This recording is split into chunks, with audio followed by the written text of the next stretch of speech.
Hi, guys. It's good to see. I recognize some of you from before, so it's good to see you again. I'm gonna play a whole bunch of songs, and we're gonna talk. I'm gonna blast your face with notes, and then we'll all become best friends and take sweaty photos at the end. And usually, what I do is I play a couple songs, and then we do a Q&A, and I always say the first person to ask a question will get the sweaty guitar pick I use. So please think of your questions now. Just give me 1 second. I'm going to tune and get set up, and we'll do this thing. Thank you guys very much for coming on a Monday too. Okay, so I'm going to play a song here. I played this one earlier. This is off a new album I put out. It's called Child of Bliss. And this song, Child of Bliss, what that means is it's my wife's name translated from Japanese into English. Her name is Sachiko. And I wrote this album when we kind of met and were dating and then ultimately got married. And this song kind of tells the story, hopefully, of me falling in love. And you can hear at the beginning, there's this sort of pizzicato violin part. It's supposed to represent my heart beating. Just like ding, ding, ding. And as the song grows and goes through these different sections, it's sort of the waves of that whole experience. Every section is in a different key, and there's tension and releasing the tension with a big solo in the middle of it. So keep that in mind when I'm playing this song. Anyways, here we go.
going to play another one here. This is a tricky one.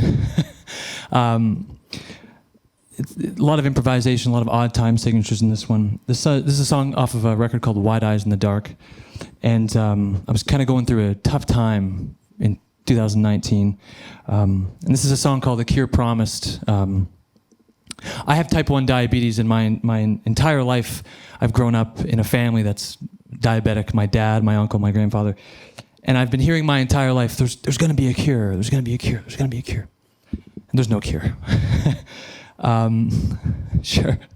And this song is kind of about that, just that feeling that, it's just, this is the way it's going to be. And I've always been promised a cure, but no such luck just yet. So it's meant to be positive. I know it sounds negative, I swear. It's sort of an empowering piece of music. And I remember writing this in a small room when I just moved into my own place in a dark time. So I hope you can hear the emotion in this one. Here we go.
Thank you so much.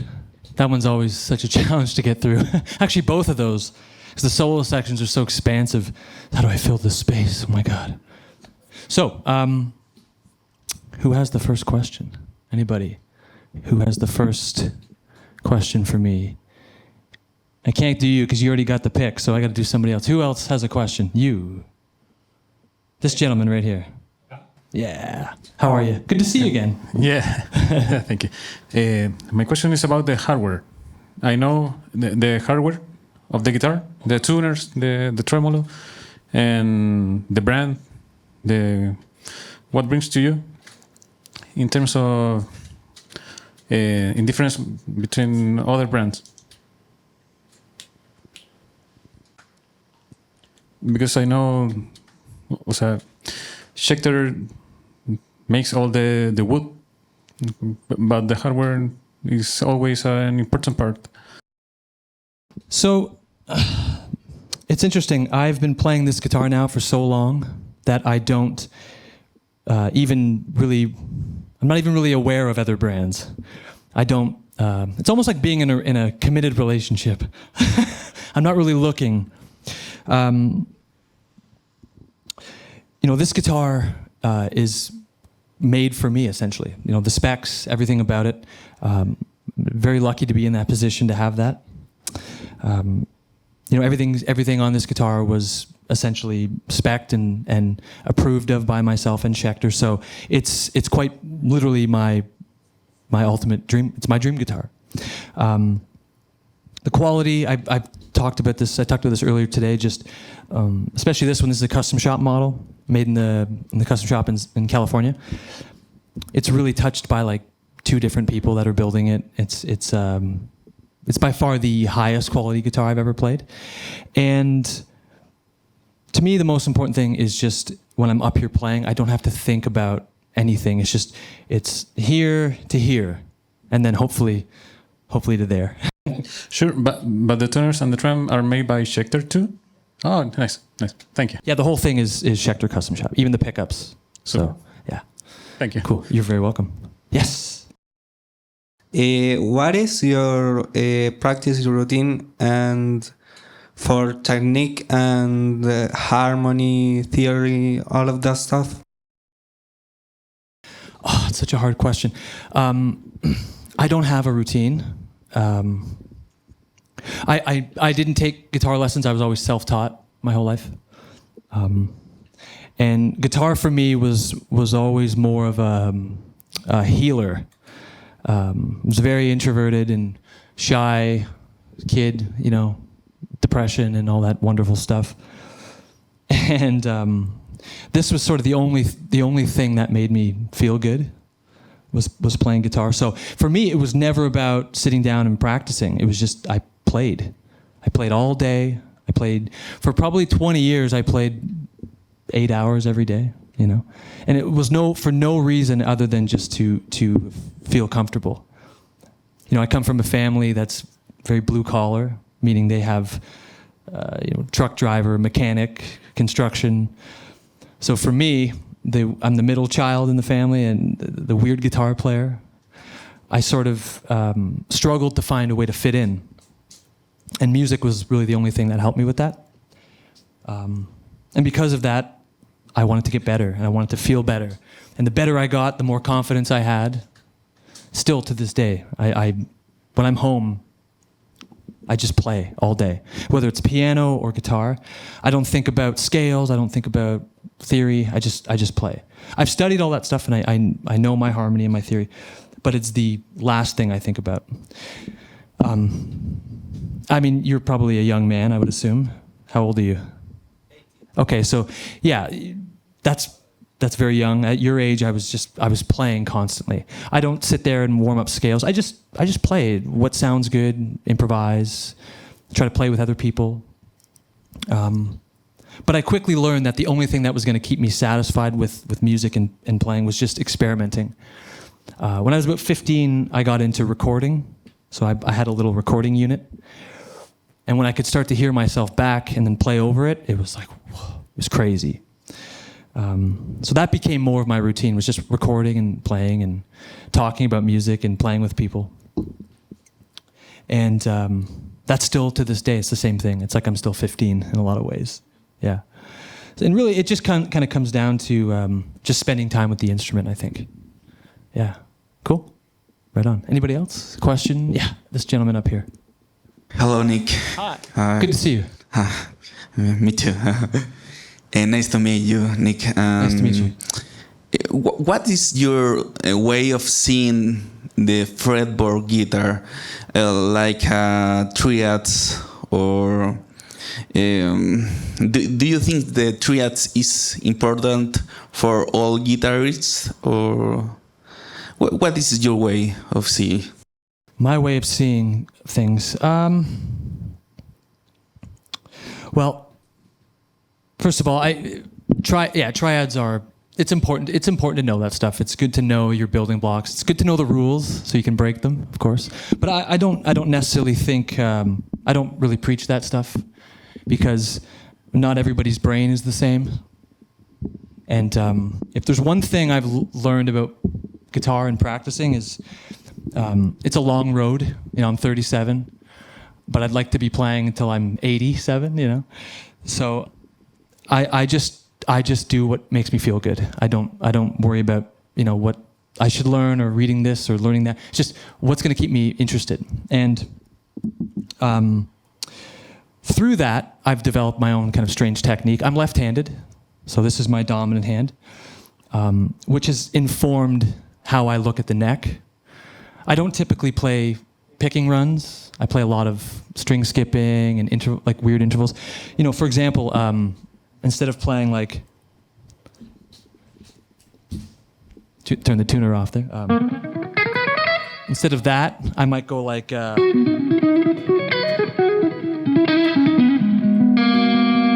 So it's still the notes, but I don't really know how to do that. So I have to find other ways around that, whether it's arpeggios or the same note on two different strings. I love, like.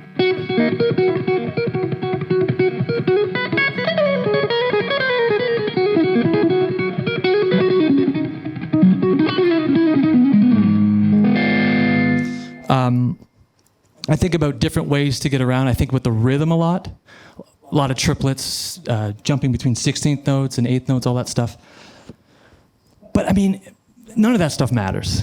None of it matters. It's when you're playing, how can you be as loose and free as possible? That's the hardest thing, because you get on stage and you're playing over a song like that last one I played over, for example, that chord progression in the solo. There's no time to think.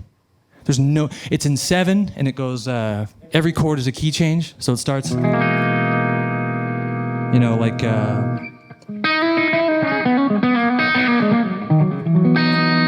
it goes to F sharp.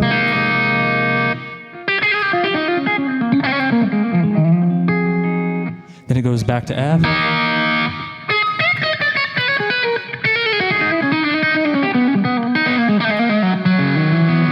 And then it goes to A Lydian.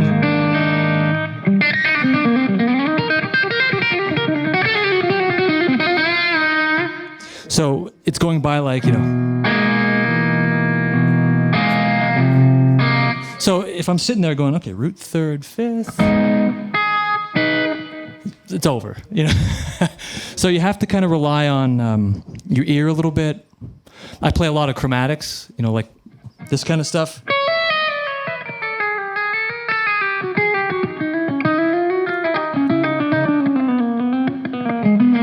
That would be one of my runs. Like, I'll show you, like.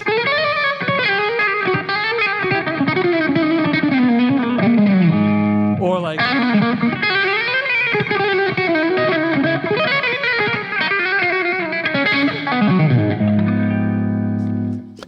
Just sometimes just literally trying to get from point A to point B.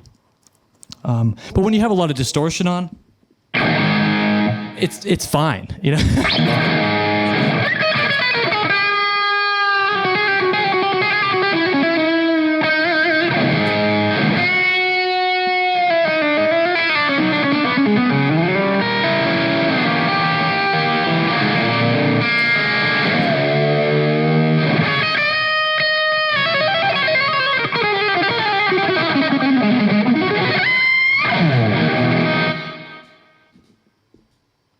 So I'm thinking of like, you know, the runs are the shapes I use, the arpeggios, and then if there's time, I start filling in with a bit more tension. But it's sort of a style that's just developed on its own after 20 plus years of playing.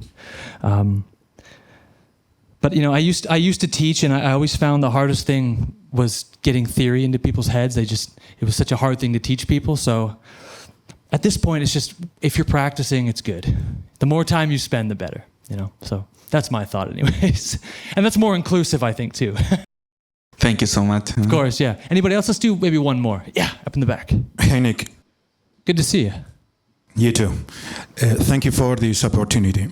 Thank you, too. I obviously love all of your work, but your latest album is just next level. Oh, thank you so much.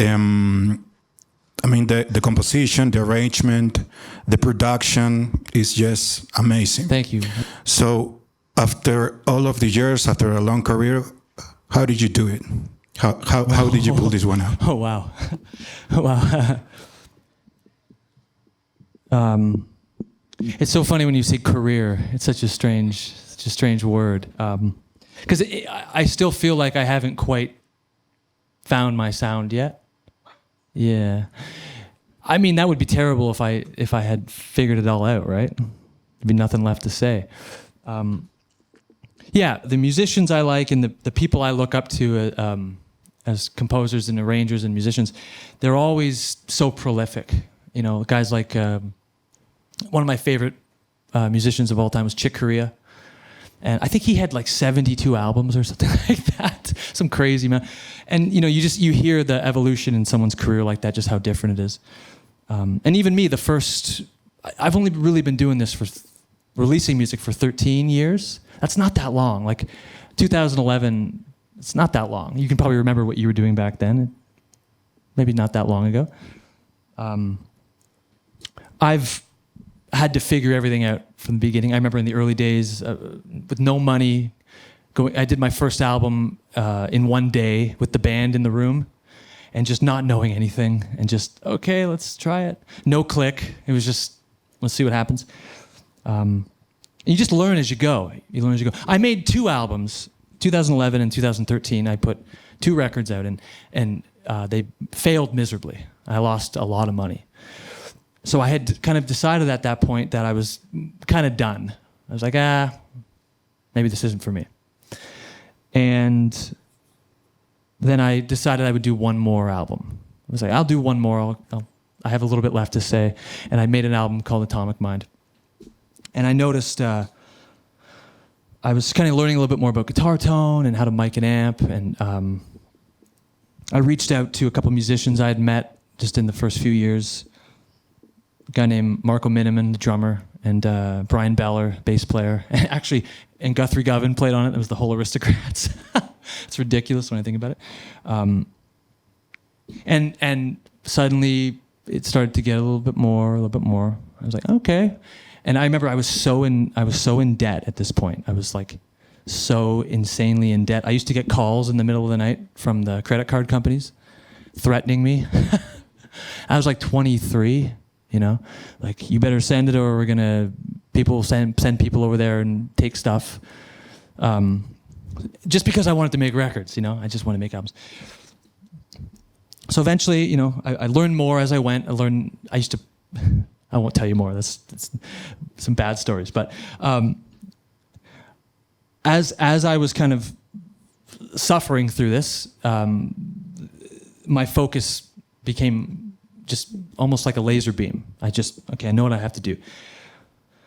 And I started trusting other people, bringing other people in. I started working with an engineer who I've been working with since, a guy named Scott Giffen. He's engineered and mixed all my records. I developed a relationship with other people. And I allowed myself always to be humbled because I didn't know that world at all, production, and I always just listening all the time, asking questions. And then just through trial and error, you know, I did an album called Remarkably Human after that, and the sound I noticed started to shift, more piano came in. Because when you make just guitar, bass, and drum records, it's very specific frequencies, you know, and those albums all kind of have a sound. And I'm so curious. I'm always into synthesizers and piano and all that stuff. And I wanted to incorporate that. And then I did an album called Wide Eyes in the Dark. And that kind of went too far. So much keyboard on that album. So I learned again. I'm like, okay, I won't do that again. And then then there was Young Language, which I sang on. I sang on a few of those songs, which was like, okay, I tried that. And then I had a grand piano on that, which was cool. And then I did this last one, which I had a string section and a brass section, piano, organ, the whole thing. And it was just sort of like juggling all these components, not overthinking it, and never comparing. Never, ever, ever comparing. Because that's a losing battle. But it really just came down to thinking about the production ethic from the 70s, which is my favorite era of music. And it's just a simple guitar sound. It's a guitar into an amp, maybe a few other things. Really dry drums, not crazy washy cymbals, just getting out of the way, keeping things simple. And I have a new album that's going to come out next year. I haven't really told anybody. This is kind of cool. I'm doing a 3-album concept. It's so ridiculous. Based around a story I wrote. So there's going to be a book with it. And, now trying to tie in like characters and concepts and themes with these different instruments. It's just constantly challenging yourself, but keeping it simple. And unfortunately, nobody wants to hear this, but it's the reality, is it's expensive. Making a good sounding record that is evergreen, meaning never really sounds dated, it's expensive. I don't use plugins, or I'm using it here because it's for travel, of course. But I just try to go with high fidelity, simple. Steely Dan, that kind of stuff. The Eagles, those approaches, yeah. So there it is. But I'm always learning, hopefully. Cool. All right, I'm going to play some more music, guys. Cool. Thank you very much. I'll be back for more questions in a minute. Thanks. Actually, you know what? I'll talk about this one too. It's kind of fun. I'm going to play a song.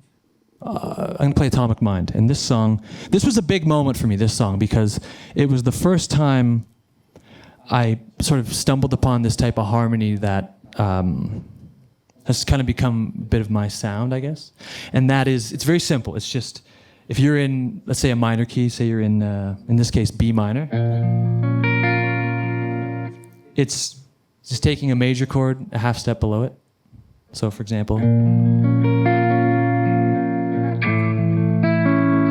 and what really stood out about that is it sounds like almost like an orchestra or like a movie score,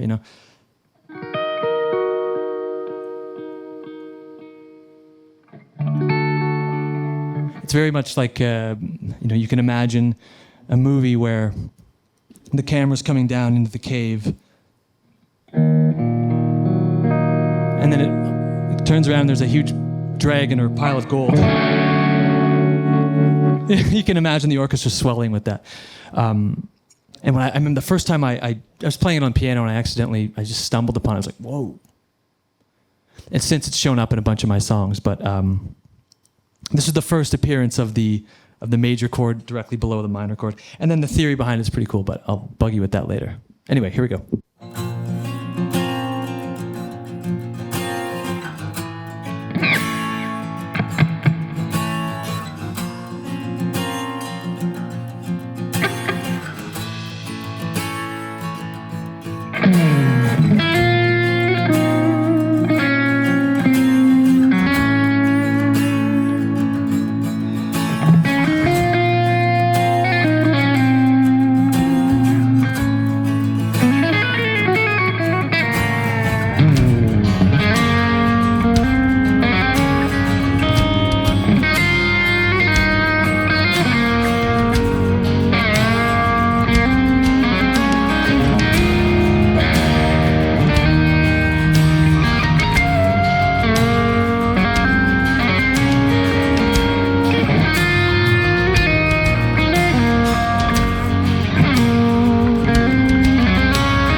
Holy crap, this is going by so fast. It's already 3:50. So I have time for maybe 2 or 3 more questions. Anybody? Yeah. It's us again. Of course. Yeah, good to see you guys. Okay, 2 quick questions. The first is in terms of composition. We know there's not an order, right? But in your case, is like what comes before the melody or chords progression? That's the first. And the second, going back to the identity thing. I mean, we were listening to this song with Keith Merrow. And just by listening, not watching, we could know who were you. Like, okay, it's Nick playing. That is your identity. So how do you develop that? And how can like guitar players develop that identity? Like, when Marty Friedman is playing, when other, Yeah. How did you do that? Oh man, that's a great question. I'll answer the second one first, then the first one second. I wish I knew, because I would make a lot of money off teaching that. I think maybe what you're hearing is somebody who, for the first good I was so afraid to play in front of anybody for probably, I don't know, until I was in my mid-20s. I remember my parents telling me, you're going to have to play in front of somebody at some point. I was like, no, I'm not. Because it wasn't for anybody. It was for me.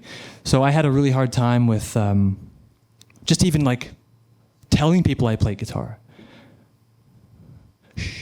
Telling people I play guitar, And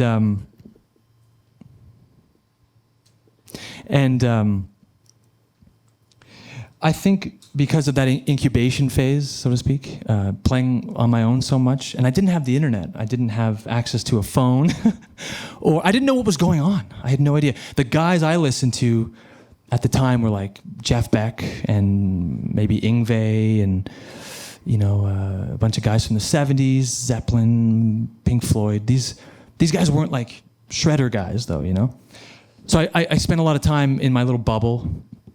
And I practiced so much, and I have my left hand, so my technique was weird.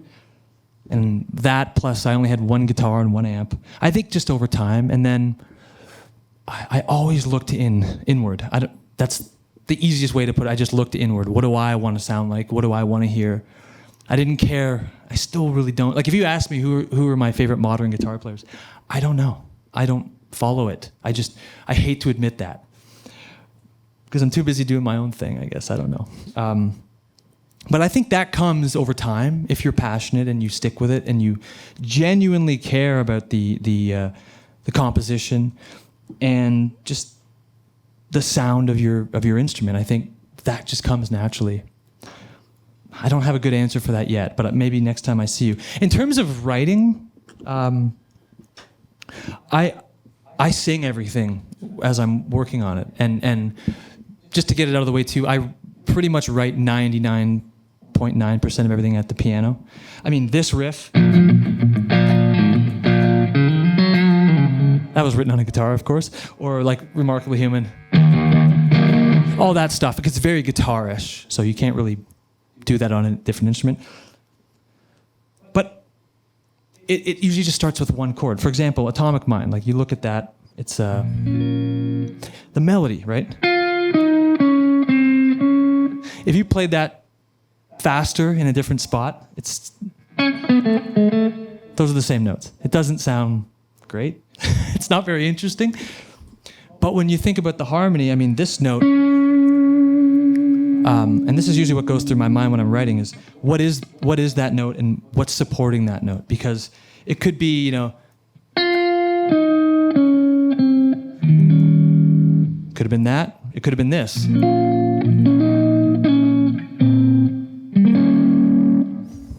I'll do one more just for the sake of it.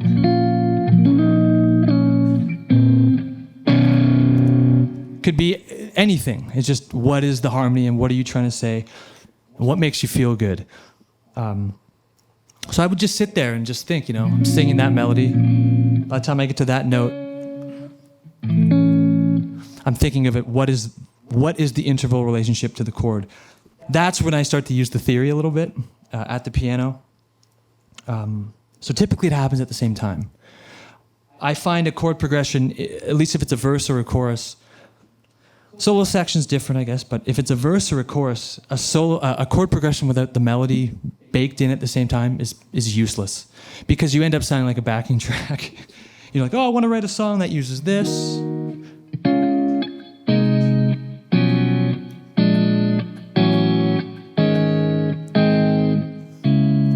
Okay, well, now I have to write a melody to it, and that's like building a house around where the front door is going to be. It doesn't really make sense. So they happen at the same time. And that's a skill or an approach, I suppose, I've been trying to develop for so long. For example, I'll give you a good one. So Remarkably Human, I have a song, it goes like this.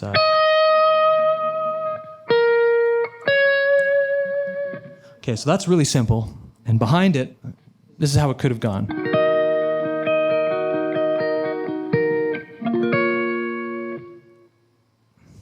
Sounds like a bad Christmas song or something. And then we have... let's try a D. It's bad. Until I stumbled upon that same pitch, it's a D, but it's going to be the third of a B flat.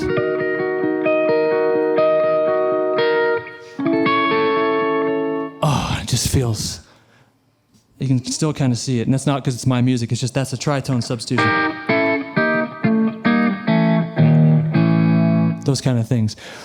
It's just harmony. It's just thinking, what is the exact thing you like, the treble and the bass, and how do they kind of fit together?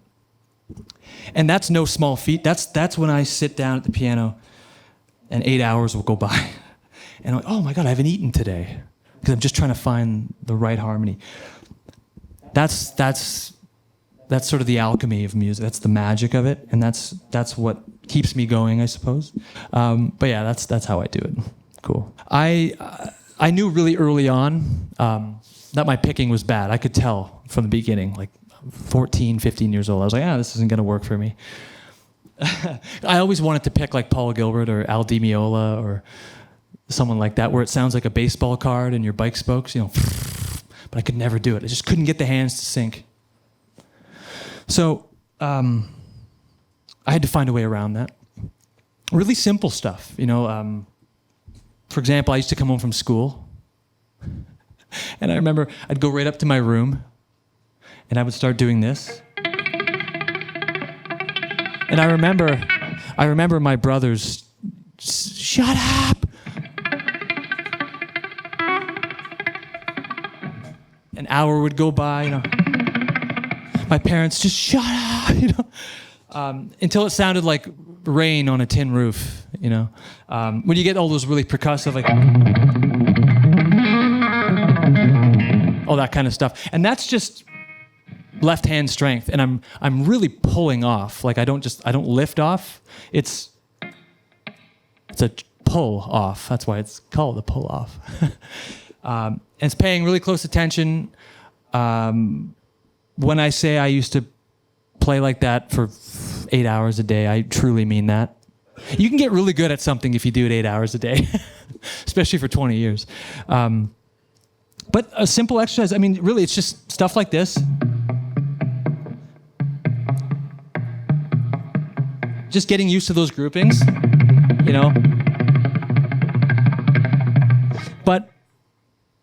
But that doesn't really explain anything. I think what really has to happen is you have to play over something. So when I was about 18, I got to a point where I could kind of play what I wanted. And I was like, okay, I'm starting to see where this is going. So I had a chance, and I bought a little piece of crap used keyboard. It was really cheap. But I remember I would play a chord sometimes on the keyboard. There was a function where you could play a chord, and it would just loop with a drum beat. It was so cheesy, like doom da doom da doom with just the C minor chord. And I would just sit there and try and play over it as much as I could, because it's so rhythmic based, like.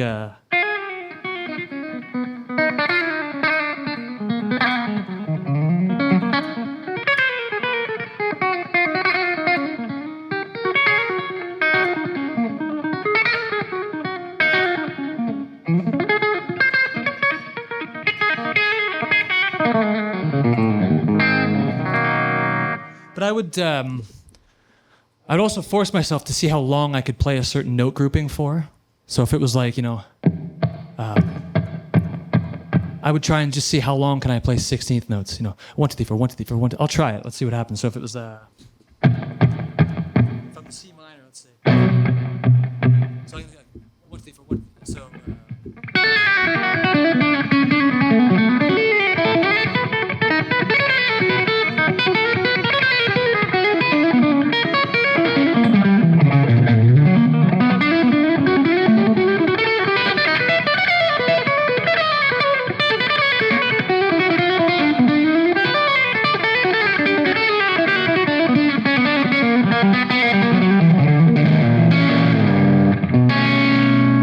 And I would do that literally for an hour straight.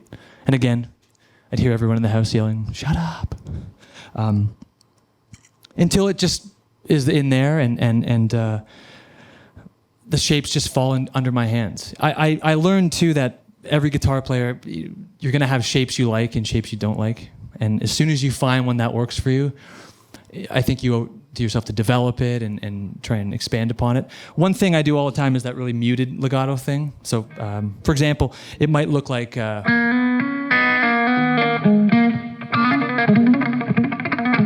but then I'll start to, maybe use my pinky to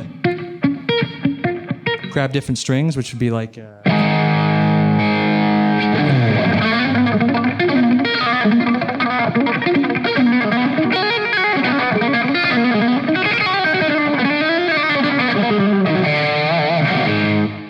That's really just coming down to based off of that. So maybe watch this video back and steal that. But it really comes down to just that was comfortable for me, and I wanted it to sound good, so I kept going. Cool. I've noticed that you can hybrid pick. You pick with the pick, and then with your middle finger you pick again. Could you talk us about your picking technique? Sure. Again, that comes back to being left-handed. I naturally started to do that. One day I was just playing, and I remember looking down. I was probably 15. And it's really, I suppose you could break it down to anytime I cross a string, which would normally be an upstroke, not always, but sometimes, I would use my middle finger instead. So if it was, instead of this, it might just be... I don't necessarily recommend you do that. It doesn't matter if you do that. I've seen great players never even go near that. But for me, I need it. I literally can't play without it. My technique is 100% reliant on this, So, for example, if it's an A minor, I might go like down, down, and then up, which makes no sense. For example.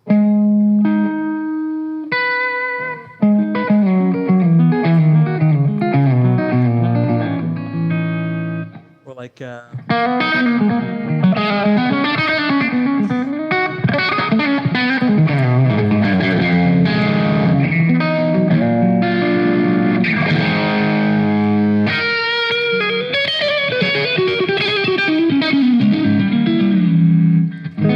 So it's sort of a way of bridging the gap between not playing 3 notes per string, arpeggios, some of the phrasing that like pops out of the neck, and trying to hit intervals that maybe would be otherwise difficult to hit. Like that kind of thing there. That with the pick feels weird, but if I went...